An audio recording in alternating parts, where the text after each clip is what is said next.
కేవలం 7,999K up to 10 kgs వరకు బరువు తగ్గి అధిక బరువు నుంచి వచ్చే ప్రధాన సమస్యలను దూరం చేసుకోండి. ఏపీ తీరం వైపు వాయుగుండం కమ్ముకొస్తోంది. పశ్చిమ మధ్య బంగాళాఖాతంలో తీవ్ర అల్పపీడనం బలపడుతోంది. వాయుగుండంగా మారి ఈ నెల 19న దక్షిణ ఒడిశా, ఉత్తరాంధ్ర మధ్య తీరం దాటుతుందని ఐఎండీ ప్రకటించింది. ఉత్తర కోస్తాలోని 7 జిల్లాలకు రెడ్ అలర్ట్ హెచ్చరికలు జారీ అయ్యాయి. అతి భారీ వర్షాలు నమోదవుతూ ఉండడంతో అధికార యంత్రాంగం పూర్తి స్థాయిలో అప్రమత్తమైంది.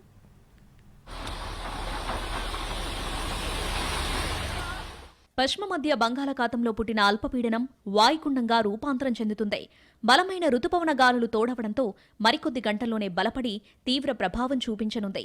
ఈ నెల 19న తీరం దాటుతుందని అంచనా వేస్తూ ఉండగా ఉత్తరాంధ్ర జిల్లాల్లో ఉదయం నుంచి కుండపోత వర్షాలు కురుస్తున్నాయి.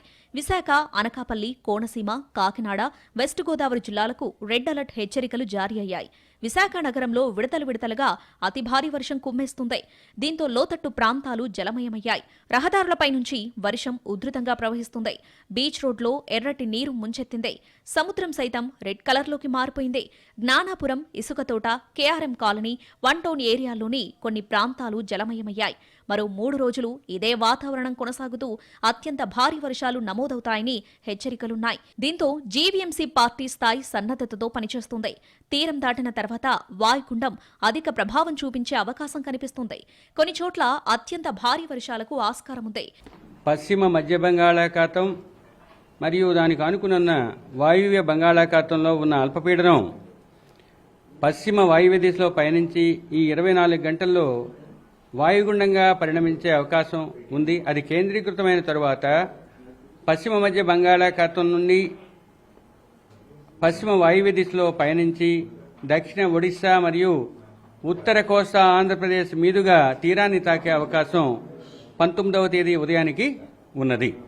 ఇక శ్రీకాకుళం, మన్యం, అల్లూరి, ఈస్ట్ గోదావరి, ఏలూరు, కృష్ణా, బాపట్ల, పల్నాడు, ప్రకాశం, నంద్యాల జిల్లాలకు ఆరెంజ్ అలర్ట్ జారీ అయ్యాయి. కర్నూలు, అనంతపురం, వైఎస్ కడప, నెల్లూరు, తిరుపతి, చిత్తూరులో ఎల్లో బులెటిన్ హెచ్చరికలున్నాయి. శ్రీకాకుళం జిల్లాలో కొద్ది గంటల వ్యవధిలోనే 11 సెంటీమీటర్ల వర్షపాతం నమోదైంది. వాయుగుండం కారణంగా ఉత్తరాంధ్ర తీరంలో సముద్రం అలజడి సృష్టిస్తుంది. బలమైన కెరటాలు ఎగిసిపడుతున్నాయి. తీరం వెంబడి అవతల 40 నుంచి 50 కిలోమీటర్ల వేగంతో బలమైన ఈదురుగాలులు వీస్తున్నాయి. తీరం దాటే సమయంలో 60 కిలోమీటర్ల గరిష్ట వేగం ఉంటుందని విశాఖ తుఫాన్ హెచ్చరికల కేంద్రం వెల్లడించింది. రాష్ట్రంలోని అన్ని పోర్టుల్లోనూ 3వ నెంబర్ ప్రమాద హెచ్చరికలు కొనసాగుతున్నాయి. ఇప్పటికే వర్షాల కారణంగా భూగర్భ జలాలు పెరిగాయి. ఈ నేపథ్యంలో భారీ వర్షాలు విస్తారంగా నమోదైతే ఫ్లాష్ ఫ్లడ్స్ వంటి ప్రమాదం ఉంటుంది. ఇప్పుడు ఈ అల్పపీడన వ్యవస్థతో పాటుగా తూర్పు పడమర ఉపరితల ద్రోణి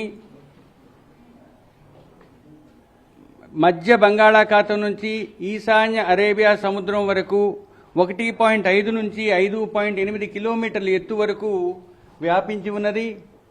ఈ వాతావరణ పరిస్థితుల వల్ల రాష్ట్రంలో ముఖ్యంగా కోస్తా జిల్లాల్లో రాబోయే 48 గంటలు అనగా 2 రోజులు అత్యధిక ప్రాంతాలలో తేలికపాటి నుంచి మోస్తరు వర్షపాతం పడే అవకాశం ఉంది. వాయుగుండం గమనం మొదలైన తర్వాత అది ఖచ్చితంగా ఎటువైపు పయనిస్తుందనేది స్పష్టత వస్తుంది. దాని ఆధారంగా ఏపీపై తీవ్రత ఏ స్థాయిలో ఉంటుందనేది తేలుతుంది. ప్రస్తుత వాతావరణ పరిస్థితుల మేరకు వచ్చే 48 గంటలు అప్రమత్తంగా ఉండటం కీలకమంటున్నారు అధికారులు.